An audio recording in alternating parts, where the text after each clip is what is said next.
All right.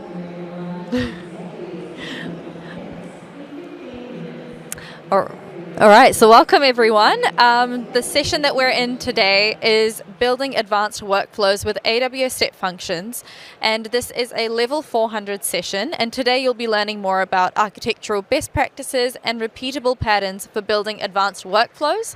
Just a couple of housekeeping, if we could keep phones silenced, that would be amazing. And now, without further ado, I'll welcome to the stage Navya Srivastava and Nader Eskandar.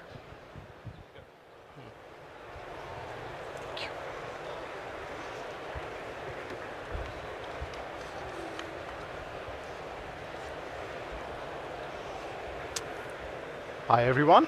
I hope you can hear me. I can't verify that right now, but awesome. Interactive crowd. That's amazing. So, containers,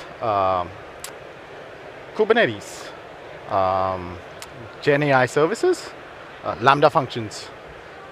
We are so busy with discussing and excited about talking here and there about these services that quite often we forget about orchestration and how important it is. How good orchestration can make a big impact on cost, efficiency, and performance. And that's where we come in. Hi, I'm Navya, and this is Nader. Both are solution architects at AWS, and we are here to talk about building advanced workflows with AWS Step Functions.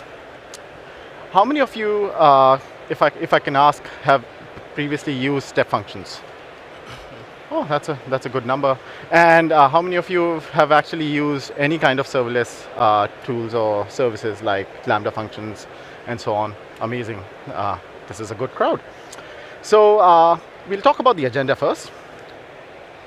And obviously, it will be like a workflow itself. So step function workflow, we decided to have it as an agenda as well. So first, we will talk about what are step functions and where should we use them. The next will be about what type of step functions can we use. Beyond that, we'll be talking about improved data flow, reduced cost, and managing failures. Topics like reducing costs is not exciting, right? But everyone wants to know it. And we tried our best to couple it together with performance and efficiency so that you understand how important all go together when we're talking about good orchestration. So let's get started. All right, so we talk about the serverless architecture, right? Kind of interesting way to look at it is like this serverless pyramid. So if you look at the base of it at the foundational level, you have services like ECS, Fargate, which they are still serverless, but you have significant control through configuration options. And then you move up the pyramid and you have more managed services like EventBridge, Lambda functions, where now you don't have as much configuration options anymore. The idea is that you get greater automation and integration capabilities by chaining these services together so that you can actually build your applications. There's this really cool idea called Serviceful. I'm sure like many of you had heard of that. And the basic idea is that you basically build your application by connecting services that are already there. Services that are managed, tested, secured. And the last thing that you'll actually want to do is write any custom code to connect those together. Sounds cool, right? But the question comes up. When your application is powered by multiple connected services, how do you build, track, inspect, visualize, and orchestrate those connections? That's a good question and a bit obvious because the answer is step functions. Which is basically a serverless, low-code, visual workflow tool or service that we have. It's really powerful. As you can see, you can drag and drop services, more than 200 to be precise. Last check, 220 services is what you can do. You can basically go ahead and drag and drop states and then conditions, for example, parallel ones, choice, as you can see up there. We also have Amazon state language that you can use rather than drag and drop. Apart from that, really powerful because we've integrated this with Visual Code Studio, so you don't have to jump between, as developers, your code and then console. Don't have to do the copy paste. You do everything at the same place, get the visual effect as well, and get everything sorted in a one-stop shop. So, Nader, why don't we talk about when should we actually use step functions? Yeah, cool. So there's this really cool idea of step functions first, step functions always. Now, this is a really interesting phrase, right? And what that means is using step functions as a core part of your design and architecture thinking, and not as an afterthought. And let me show you why that makes sense. So let's say you have the sample application. Really simple, right? So you have a Lambda function that needs to talk to a DynamoDB. If you want to do this, you will need to write multiple lines of code, right? So for example, you will write your client, and then you will write your parameters to connect to the database. Then you will write your async function to query the DynamoDB. And finally, you have your Lambda handler. And it's OK, it works. Totally acceptable, right? But how would you do that in step functions? So the idea is that even a single task workflow in step functions makes sense. And let me show you why. So we have this task, which is a get item. And it is similar to what you're doing in the Lambda function on your left, right? But here we're orchestrating it. And what happens if you can't get the item? Well, I'll ask you to try again. The best part, I don't really need to write the code for that. I'll just say, try again. And then if it tried multiple times and it still can't get the item, well, I'll send it to my dead letter queue or DL queue and handle that data. Now again, this is similar to what you can do in your Lambda functions, but you will need to write the code for that. And remember, some code is liability. If you don't have to, why should you, right? So let's take a look at what this looks like in an actual step function. So you have your DynamoDB get item, you have your SQS, and then you fail it, and yeah, you get back the errors. The cool thing about using step functions is that you can actually drill down and trace these errors, and actually have a look where and why it went wrong. The other cool thing is that you can examine the input and output of your step functions at each task level.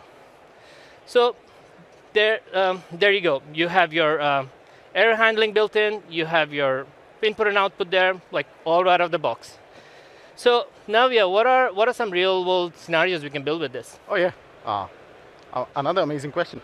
So when we're talking about real-world scenarios, let's take the most obvious one. Whenever we start working with Lambdas, I've personally done that, especially POCs. I take the whole code or the whole application, shove it into this one Lambda.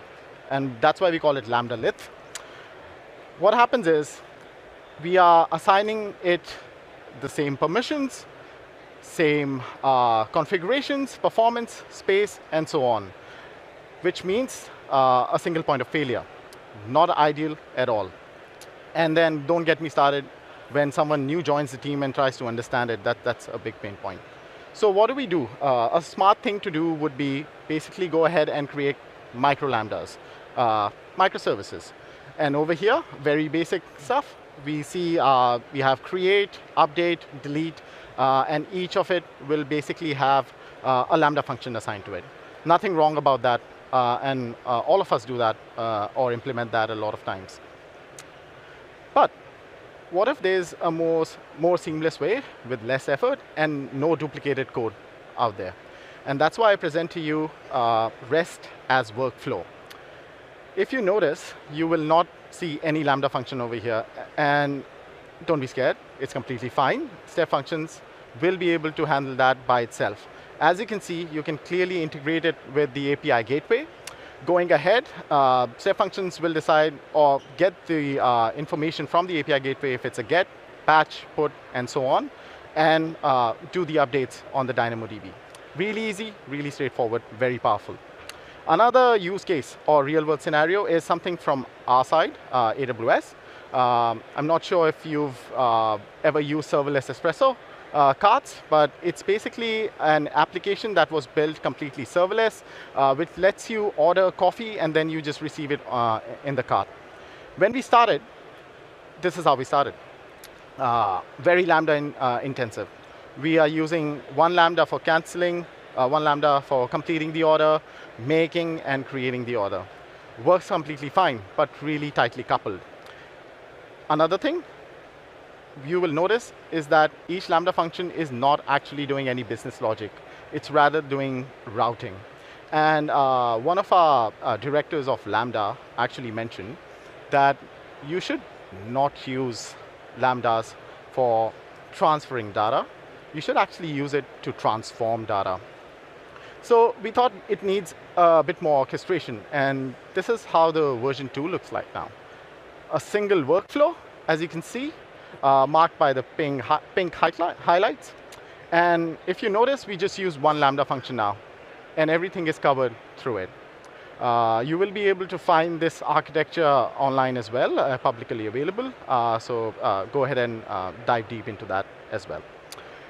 This brings me to the next part. So, Nader, how do we choose which type of step function to be used, or are there multiple types?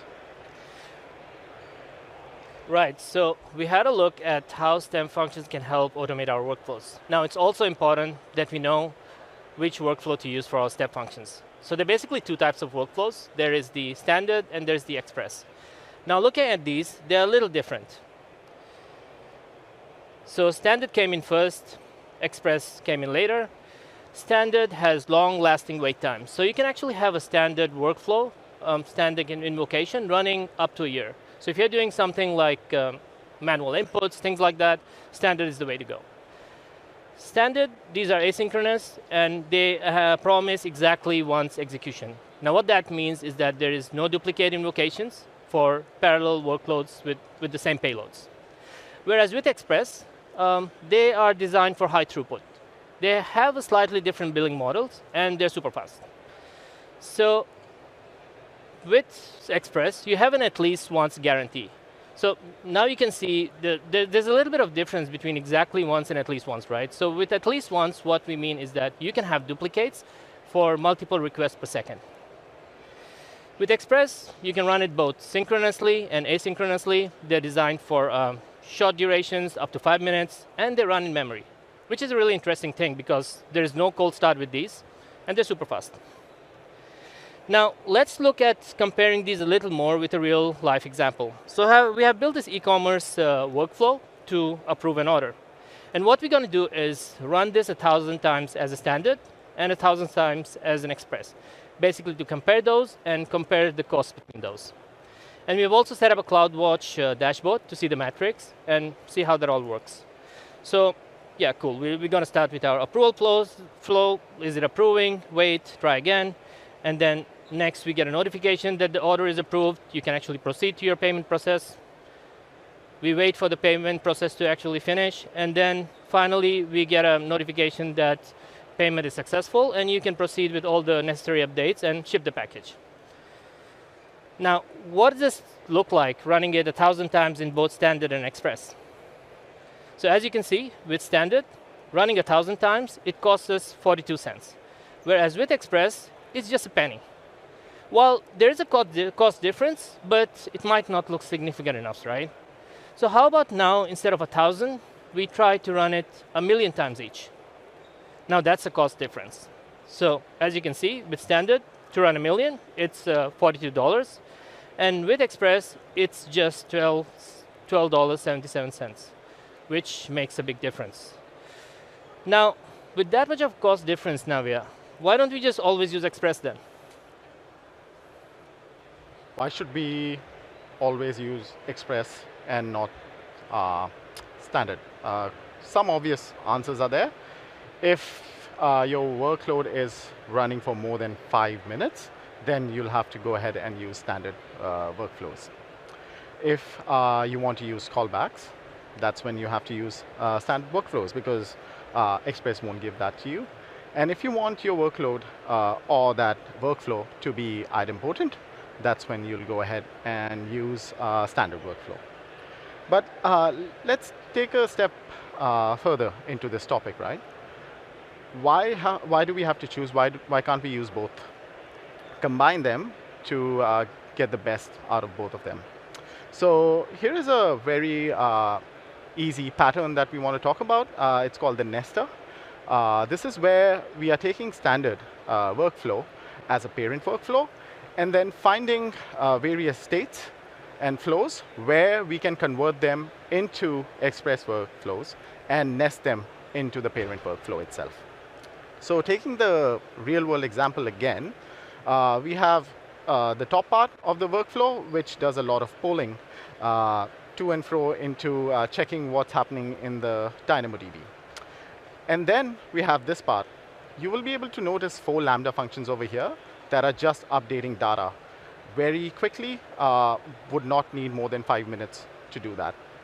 So when we're talking about these 4, why don't we take them out, convert them, or use them as express workflows, just like this, and then put them inside the parent workflow, which is the standard workflow.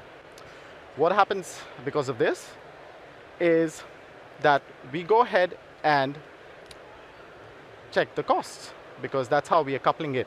We're looking at how we are combining the two, using it to make it efficient, but also seeing how it would cost us. So looking at the parent cost and the child cost, which is basically the express workflow, all comes down to 35 cents. Earlier, just the standard one was costing us 42 cents. You can see the difference when we are taking example of millions of executions out there rather than 1,000, right? So that's one way of reducing cost. Nader, are there other ways of reducing costs as well? Yeah, so let's talk a little bit more about reducing costs. So we had a look at the nested pattern. There are other things that you can do to reduce cost with step functions. And in order to understand that, you need to understand that standard prices on transitions, state transitions, which means that if you're using standard, you want to reduce your state transitions.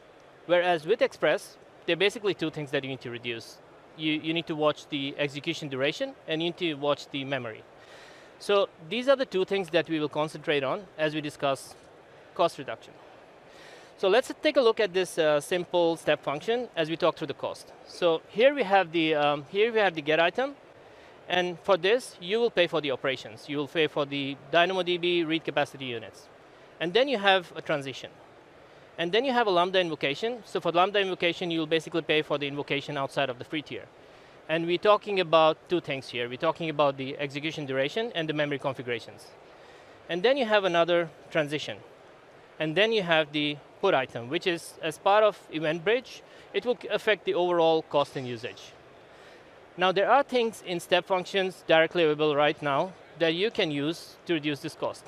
And one of those is step functions, intrinsic functions. With a quick show of hands, anybody using intrinsic functions right now? Cool, yeah, so yeah, not many of you, but yeah, I'll really encourage you to have a look at these. And I'll walk you through a simple example, but remember, you can do more complex ones with these. So let's say you want to generate a unique ID, which we do all the time, right? And the standard go-to, the usual that we'd go to usually is basically using UUID. So what many of us will do in step functions is basically invoke a Lambda function, which will then generate a UUID and return that. Now let me show you something. In step functions, in the intrinsic, there's this function called states.uuid. And it runs in the ASL, which is the Amazon States language, and it doesn't cost you a transition. So you're saving on invocations 1, and you're saving on transitions 2. So overall, this helps us with reducing cost, but it also gives us less code to manage, which is a big deal. So that's about workflows. Navya, how about improving data flows then?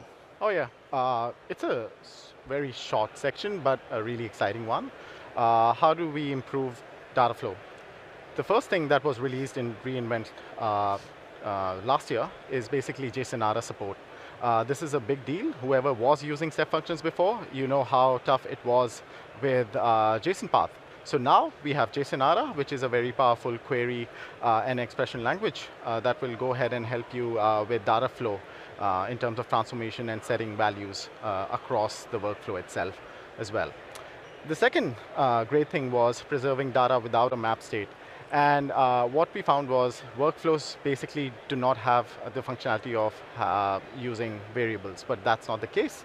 That has changed. It has the functionality or capability of setting up variables, and this is how you do it. You go ahead and set the variable state, passing the value, and then the value will be available to you below that state throughout the workflow itself. That brings us to the last section of our agenda, which is managing failures. Cool, yeah. So let's talk a little bit about managing failures. There is this famous quote, which you might have heard of from Werner Vogels, which says, "Everything fails all the time." And is that not working? No, I'm just kidding.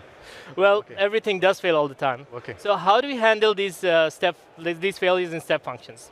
So one of the patterns that we can use is called the saga pattern.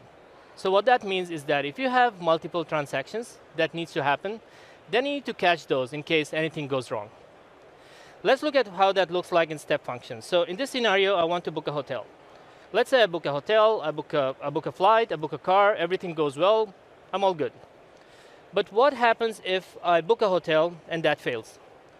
Well, in that case, I need to cancel any work that has been done to book that hotel. Now, if I manage to book a hotel, but and then I try to book a flight and that fails. Now this is where it gets interesting, because now I need to cancel both things. I need to cancel the flight, I need to cancel the hotel, because they're all connected and combined. Similarly, if I book a hotel, I book a flight, and I fail at booking a car. Now I will need to basically cancel everything. Any parts of the car in the cache, I need to cancel the flight, I need to cancel the hotel.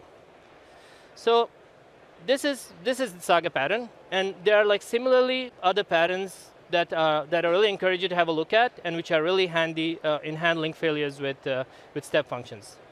So yeah, that's about managing failures. And I wanted to take this part from Nader, because my code fails more often than his. So I learn a lot more than him from failures. So learning from failures, how do we do that? So I'll take another example of a real life scenario and a service, which was a video processing service that we were trying to use. And that was all set up serverless. Over here, you can see a Lambda function being invoked. There'll be a video that will be passed into it. It will process it, and then push it into the right destination. But we found out that if a video is longer than a certain duration, the Lambda function fails because it's out of memory or just timing out. What do? We do a very clever thing. We'll just set up a catch within Lambda function to go ahead and deploy an ECS task and do all the long-running videos and processing over there. So when we're trying to do streaming files to MP4 over here, this looks like a very good scenario where the Lambda function fails if it's more than, let's say, 20 minutes. And then ECS task goes ahead and deploys and goes ahead and transforms and processes the video file. What if we use the step functions first ideology and reduce the invocation cost, reduce a step, and make life easier for us by reducing the code as well? And that's when we talk about using a step function state instead. I would like to tell you, step functions are quite powerful. They have the power and capability to go ahead and create an ECS task, run them, and destroy them after that, and all event-driven, so that you don't have always running ECS tasks going on. So this looks really good. What happens is, you'll have ECS tasks running, and the step functions will decide if the video is more than 20 minutes through metadata, we'll send it to run ECS task. Otherwise, it'll go ahead and send it to our Lambda function, which will be quicker as well, reducing code, making it more efficient out there. And yeah, that actually is the end of all the sections from our presentation. All right, so yeah, that brings us to the end of our session of building advanced workflows with AWS Step Functions. And with that, I'm going to say thank you. We really appreciate your time to come and attend this session, and we really hope you have a fabulous summit. And have a good day. Thank you. Thank you.